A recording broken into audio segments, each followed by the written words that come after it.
नमस्कार, KP news के Karnataka bulletin में आपका स्वागत है। मैं हूं अश्विनी आपके साथ। चलिए एक नजर डालते हैं आज की मुख्य समाचारों पर। बीदर शहर के पुराने क्षेत्र मनियार तालीम में रहे पोस्ट ऑफिस की शाखा में बीएसएनएल नेटवर्क काम नहीं करने से लोग परेशान। कर्नाटक दलित संघर्ष समिति भीमबाद द्वारा एसपी प्रदीप गुंटी से पीएसआई तस्लीम की शिकायत। मूडा मामले में लोकायुक्त के समक्ष पेश हुए सीएम सिद्धरामैया। मूडा मामला सिद्धरामैया के लोकायुक्त पुलिस के समक्ष पेश होने पर भाजपा ने उनके इस्तीफे की मांग को लेकर प्रदर्शन किया।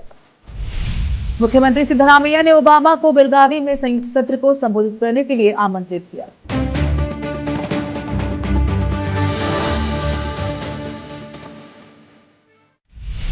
समाचारों का सिलसिला शुरू करते हुए देखते हैं समाचार विस्तार से। बीएसएनएल नेटवर्क का उपयोग सभी सरकारी कार्यालयों में किया जाता है। ऐसे में पिछले कुछ दिनों से बीएसएनएल नेटवर्क ठीक से काम नहीं करने से शिकायतें बढ़ती जा रही हैं। बीदर शहर के पुराने क्षेत्र मनियार तालीम में रहे पोस्ट ऑफिस की शाखा में बीएसएनएल नेटवर्क काम नहीं करने से लोगों को परेशानी का सामना करना पड़ रहा है। सफी पटेल नामी एक व्यक्ति अपने बच्चों के बैंक खातों के संबंध में पोस्ट ऑफिस पहुंचे, लेकिन उनका काम नहीं हो सका और वहां रही अधिकारी और कर्मियों ने बताया कि नेटवर्क ठीक से काम नहीं कर रहा है, इसीलिए काम नहीं हो पा रहा है। इस प्रकार पोस्ट ऑफिस में कई लोगों के खाते आदि हैं और अगर नेटवर्क की समस्या रही तो लोगों को परेशानी का सामना करना पड़ता है। विभाग को लोगों की सुविधा के लिए जल्द से जल्द इसका समाधान करना चाहिए। कर्नाटक दलित संघर्ष समिति भीमबाद द्वारा बीदर के एसपी प्रदीप गुंटी को बीदर शहर के टाउन पुलिस स्टेशन की पीएसआई तस्लीम की शिकायत का एक ज्ञापन सौंपा गया है, जिसमें कहा गया है कि पीएसआई तस्लीम अपने कर्तव्य में विफल रहकर लापरवाही बरत रही हैं, जिससे लोगों को परेशानी का सामना करना पड़ रहा है। समिति ने आग्रह किया है कि पीएसआई पर कार्यवाही की जाए। इसके अलावा समिति ने प्रशासन को भी ज्ञापन सौंपा है। ज्ञापन पर समिति के जिलाध्यक्ष कल्याण राव भोसले सहित अन्यों ने हस्ताक्षर किए हैं। रोकते हैं समाचारों का सिलसिला, लेते हैं छोटा सा ब्रेक। हिंदुस्तान के हर कोने में हम हैं मौजूद। 24 घंटे हालात पर गहरी नजर, खबरों से जुड़े चुपते सवालात और आपको दिखाता है धार्मिक, सामाजिक, राजनीतिक, लोकल और इंटरनेशनल न्यूज की सबसे बेहतर कवरेज, जो आपको रखती है हर पल बाखबर। देश और दुनिया भर की खबर के लिए देखते रहें KP news 24/7। Noor education trust Bidar की ओर से चलाए जाने वाला Noor MEd and BEd college Bidar, recognized by NCTE Delhi and affiliated to Bidar University, Bidar. Admission are open for the academic year 2023-24. विशेषज्ञ और सक्षम शिक्षकों द्वारा शिक्षा प्राप्त करने के लिए नूर एमएड एंड बीएड कॉलेज में दाखिला लें और शांत वातावरण में शिक्षा प्राप्त करें। बीदर शहर में बेहतर शिक्षा का एकमात्र केंद्र Noor MEd and BEd college, Shahpur gate, Bidar. Phone numbers 9945283920, 8482221297। आज के इस कॉम्पिटिटिव दौर में बच्चों को अच्छी शिक्षा, अच्छा ज्ञान और अच्छे प्रतिभाओं की बेहद जरूरत है। इसके बिना बच्चों का अच्छे नागरिक बनना नामुमकिन है। अच्छी शिक्षा और अच्छा ज्ञान अच्छे स्कूल और कॉलेज ही दे सकते हैं। बीदर शहर में ऐसी ही बेहतर शिक्षा और ज्ञान देने वाले स्कूल और कॉलेज शरण बसप्पा अप्पा के नाम पर चलाए जा रहे हैं, जहां केजी से लेकर पीजी तक हर कोर्स उपलब्ध है। Lingaraj Appa engineering college Bidar AICTE approved and BTU affiliated, जहां पर सभी प्रकार के इंजीनियरिंग कोर्सेज उपलब्ध हैं और इसके अलावा MBA के सभी कोर्सेज यहां पर उपलब्ध हैं। एडमिशन ओपन हो चुके हैं। एडमिशन के लिए प्रिंसिपल डॉक्टर रीता पाटिल से संपर्क करें। Contact number 8792506036, 9739555023, 9986291615। उसी तरह Channabasamma BCA and BCom college AICTE approved, Gornalli Bidar. Admissions के लिए प्रिंसिपल डॉक्टर सतीश प्रतापपुर से संपर्क करें। कॉन्टैक्ट नंबर 9916464964, 8792506036 और शरण बसवेश्वरा रेसिडेंशियल PU कॉलेज।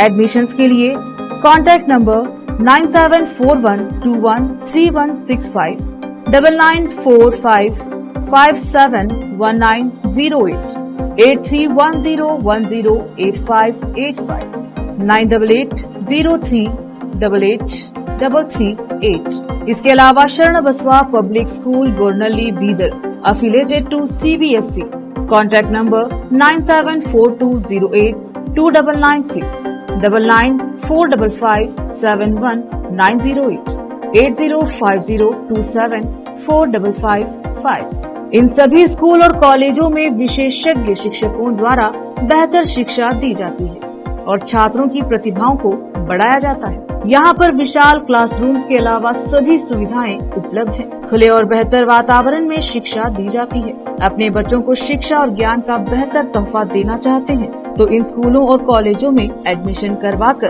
अपने बच्चों को भविष्य के अच्छे और शिक्षित नागरिक बनाएं। आज ही अपने बच्चों का एडमिशन करवाइए और बच्चों के भविष्य को उज्जवल बनाइए। ब्रेक के बाद स्वागत है आपका, देखते हैं समाचार। मुख्यमंत्री सिद्धरामैया 50-50 योजना के तहत मैसूर शहरी विकास प्राधिकरण मूड़ा स्थलों के अपनी पत्नी पार्वती सिद्धरामैया को विवादास्पद आवंटन के संबंध में सवालों के जवाब देने के लिए बुधवार को मैसूर लोकायुक्त के समक्ष उपस्थित हुए। सरकारी अतिथि गृह में कुछ देर आराम करने के बाद निजी वाहन से लोकायुक्त कार्यालय पहुंचे मुख्यमंत्री इस मामले में मुख्य आरोपी A1 के रूप में जांच का सामना कर रहे हैं। इस मामले में आवंटन प्रक्रिया में सत्ता के दुरुपयोग का आरोप लगाया गया है। सूत्रों ने खुलासा किया है कि लोकायुक्त ने विजयनगर में पार्वती को 14 भूखंडों के आवंटन में कथित अनियमितताओं के प्रमुख पहलुओं को संबोधित करने के उद्देश्य से 20 सालों की एक श्रृंखला तैयार की थी। जांचकर्ता ने इस बात पर स्पष्टता मांगी है कि क्या ये भूखंड सिफारिश के तहत प्राप्त किए गए थे, जिसके संभावित रूप से सिद्धरामैया के आधिकारिक पद का फायदा उठाया गया था। महत्वपूर्ण पूछताछ के दौरान सिद्धरामैया से पूछा गया कि क्या इस प्रक्रिया के दौरान मूड़ा आयुक्त के साथ उनकी कोई प्रत्यक्ष संलिप्तता थी और क्या उन्हें अपनी पत्नी द्वारा भूखंडों के अधिग्रहण के बारे में जानकारी थी। कर्नाटका में विपक्षी भाजपा ने बुधवार को मुख्यमंत्री सिद्धरामैया के इस्तीफे की मांग को लेकर विरोध प्रदर्शन किया, जो मूड़ा साइट आवंटन मामले में पूछताछ के लिए जारी समन के जवाब में यहां लोकायुक्त पुलिस के समक्ष पेश हुए। भाजपा विधायक टी एस श्रीवास्तव के नेतृत्व में प्रदर्शनकारियों ने सिद्धरामैया की आलोचना की और उनसे मुख्यमंत्री पद से इस्तीफा देने तथा जांच का सामना करने को कहा। उन्होंने आश्चर्य व्यक्त किया कि एक वर्तमान मुख्यमंत्री के खिलाफ निष्पक्ष जांच कैसे हो सकती है। लोकायुक्त जांच के तरीके पर संदेह व्यक्त करते हुए श्रीवास्तव ने मांग की कि मामला सीबीआई को सौंप दिया जाना चाहिए। प्रदर्शनकारियों ने हाथों में तख्तियां थाम रखी थी और मुख्यमंत्री सिद्धरामैया तथा कांग्रेस सरकार के खिलाफ नारे लगा रहे थे। उन्होंने यह भी आरोप लगाया कि पुलिस उन्हें प्रदर्शन करने नहीं दे रही है। बाद में पुलिस ने प्रदर्शनकारियों को वाहनों में भरकर वहां से हटा दिया। मुख्यमंत्री सिद्धरामैया ने पूर्व अमेरिकी राष्ट्रपति बराक ओबामा को दिसंबर के अंतिम सप्ताह में बेलगावी में राज्य विधानमंडल के संयुक्त सत्र को संबोधित करने के लिए आमंत्रित किया है। यह अवसर 1924 में बेलगावी में महात्मा गांधी की अध्यक्षता में आयोजित कांग्रेस अधिवेशन के शताब्दी समारोह के अवसर पर होगा। मंगलवार को बेलगावी में मीडिया से बात करते हुए कर्नाटका के संसदीय मामलों और पर्यटन मंत्री एच के पाटिल ने कहा है कि सिद्धरामैया ने ओबामा को पत्र लिखकर 26 या 27 दिसंबर या अगले साल जनवरी से 2 अक्टूबर के बीच किसी भी तारीख को बेलगावी आने का आमंत्रण दिया है ताकि संयुक्त सत्र आयोजित किया जा सके। पाटिल ने कहा कि राज्य सरकार गांधी भारत कार्यक्रम के तहत कई कार्यक्रम आयोजित करेगी, जो 2 अक्टूबर 2025 तक चलेगा। फिर से रोकते हैं समाचारों का सिलसिला, लेते हैं छोटा सा ब्रेक। हिंदुस्तान के हर कोने में हम हैं मौजूद। 24 घंटे हालात पर गहरी नजर, खबरों से जुड़े चुपते सवालात और आपको दिखाता है धार्मिक, सामाजिक, राजनीतिक, लोकल और इंटरनेशनल न्यूज की सबसे बेहतर कवरेज, जो आपको रखती है हर पल बाखबर। देश और दुनिया भर की खबर के लिए देखते रहें KP news 24/7। Noor education trust Bidar की ओर से चलाए जाने वाला Noor MEd and BEd college Bidar, recognized by NCTE Delhi and affiliated to Bidar University, Bidar. Admission are open for the academic year 2023-24. विशेषज्ञ और सक्षम शिक्षकों द्वारा शिक्षा प्राप्त करने के लिए नूर एमएड एंड बीएड कॉलेज में दाखिला लें और शांत वातावरण में शिक्षा प्राप्त करें। बीदर शहर में बेहतर शिक्षा का एकमात्र केंद्र Noor MEd and BEd college, Shahpur gate, Bidar. Phone numbers 9945283920, 8482221297।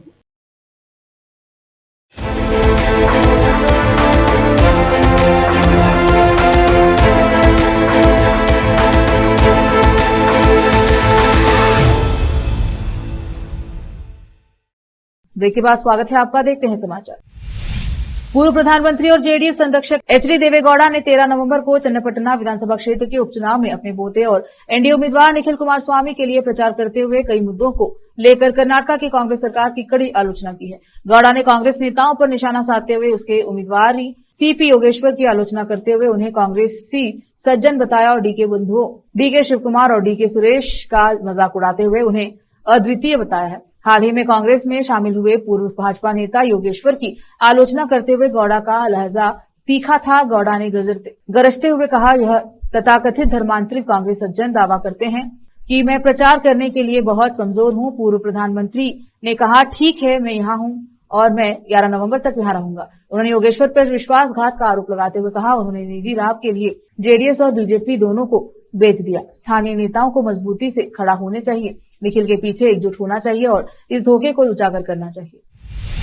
Karnataka के बेलगावी शहर में मंगलवार को तहसीलदार कार्यालय में द्वितीय श्रेणी सहायक के रूप में काम करने वाले 35 वर्षीय सरकारी कर्मचारी का शव मिलने से हड़कंप मच गया। प्रारंभिक जांच के अनुसार पुलिस को संदेह है कि उसने आत्महत्या की होगी। मृतक की पहचान रुद्रन्ना यादवनार के रूप में हुई है। घटना का पता मंगलवार सुबह तब चला जब सफाई कर्मचारी कार्यालय पहुंचे। पुलिस के मुताबिक रुद्रन्ना ने सोशल मीडिया और तहसीलदार कार्यालय के कर्मचारियों के व्हाट्सएप ग्रुप में एक मैसेज लिखा। वह 4 नवंबर 2024 को शाम 7:30 बजे के आसपास आत्महत्या कर लेगा। उसने अपनी मौत के लिए 3 लोगों को जिम्मेदार ठहराया है, जिनमें तहसीलदार बसवराज नागराल, कार्यालय कर्मचारी अशोक कब्बालीगर और सोमू शामिल हैं। रिपोर्ट्स के अनुसार सोमू महिला एवं बाल विकास तथा विकलांग एवं वरिष्ठ नागरिक सशक्तिकरण मंत्री लक्ष्मी हेब्बालकर का निजी सहायक है। पुलिस अभी तक इस बात की पुष्टि नहीं कर पाई है कि नोट में जिस सोमू का जिक्र किया गया है वह वही व्यक्ति है या नहीं। पुलिस सूत्रों के मुताबिक हाल ही में रुद्रन्ना का ट्रांसफर बगल के इलाके सवदत्ती में कर दिया गया था। क्योंकि रुद्रन्ना की पत्नी भी इसी दफ्तर में काम करती है, इसलिए उसने इस ट्रांसफर को रुकवाने की कोशिश की थी। सूत्रों के मुताबिक रुद्रन्ना ने अपना ट्रांसफर रुकवाने के लिए तहसीलदार को कथित तौर पर 2 लाख रुपए की रिश्वत दी थी। वही मंत्री लक्ष्मी हेब्बालकर के पीए सोमू को 50,000 रुपए दिए थे। रिश्वत देने के बाद भी उसका तबादला हो गया, जिससे परेशान होकर उसने दफ्तर में ही फांसी लगा ली। सत्तारूढ़ कांग्रेस एक बार फिर उपचुनाव वाले चन्नपटना, शिग्गांव और सिंदूर विधानसभा क्षेत्रों में अपनी प्रमुख गारंटी योजनाओं के तहत कवर किए गए हजारों लाभार्थियों को वोट में बदलने की कोशिश कर रही है। पार्टी ने 3 खंडों में गारंटी लाभार्थियों की विस्तृत सूची तैयार की है, जिसमें नाम, फोन नंबर और पते शामिल हैं। इसका इस्तेमाल पार्टी कार्यकर्ताओं द्वारा घर घर जाकर प्रचार करने के लिए किया जाएगा। मुख्यमंत्री सिद्धरामैया, उप मुख्यमंत्री डीके शिवकुमार और कांग्रेस के उपचुनाव प्रचार में शामिल अन्य नेता मतदाताओं को 5 गारंटी योजनाओं के बारे में बता रहे हैं, जिन पर सरकार इस वित्तीय वर्ष में 52,000 करोड़ रुपए से अधिक खर्च कर रही है। उपचुनाव कांग्रेस की गारंटी योजनाओं के लिए दूसरा परीक्षण होगा। करीब 2 दर्जन कांग्रेस विधायक अपने राष्ट्रीय अध्यक्ष मल्लिकार्जुन खड़गे को एक पत्र लिख रहे हैं, जिसमें वक्फ विवाद को सुलझाने के लिए शीर्ष नेतृत्व से हस्तक्षेप की मांग की जाएगी। उन्हें डर है कि यह विवाद पार्टी के हितों के खिलाफ काम कर रहा है। 23 विधायकों में से एक ने नाम न बताने की शर्त पर डीएच को बताया है कि हम पत्र लिख रहे हैं, हम नई दिल्ली जाने की भी योजना बना रहे हैं। जाहिर है कि इस समूह में SC/ST, वोकलिंगा और लिंगायत विधायक शामिल हैं, जो चिंतित हैं कि सरकार उस विवाद से संभालने में विफल रही है, जिससे किसान को उनकी जमीनों को वक्फ संपत्ति के रूप में पहचानने वाले नोटिस जारी किए गए थे। विपक्षी भाजपा ने इस विवाद को लेकर पूरे देश में सुर्खियां बटोरी। भगवा पार्टी ने 4 नवंबर को राज्यव्यापी विरोध प्रदर्शन किया। बेंगलुरु दक्षिण से भाजपा सांसद तेजस्वी सूर्या ने वक्फ विधेयक पर संयुक्त संसदीय समिति JPC के अध्यक्ष जगदम्बिका पाल को 7 नवंबर को विजयपुर और हुबली जाकर किसानों से बातचीत करने के लिए राजी कर लिया। सूर्या JPC के सदस्य हैं। फिर से एक नजर आज के मुख्य समाचारों पर। बीदर शहर के पुराने क्षेत्र मनियार तालीम में रहे पोस्ट ऑफिस की शाखा में BSNL नेटवर्क काम नहीं करने से लोग परेशान। कर्नाटक दलित संघर्ष समिति भीमवार द्वारा SP प्रदीप गुंटी से PSI तस्लीम की शिकायत। मूडा मामले में लोकायुक्त के समक्ष पेश हुए CM सिद्धरामैया। मूडा मामला सिद्धरामैया के लोकायुक्त पुलिस के समक्ष पेश होने पर भाजपा ने उनके इस्तीफे की मांग को लेकर प्रदर्शन किया। मुख्यमंत्री सिद्धरामैया ने ओबामा को बेलगावी में संयुक्त सत्र को संबोधित करने के लिए आमंत्रित किया।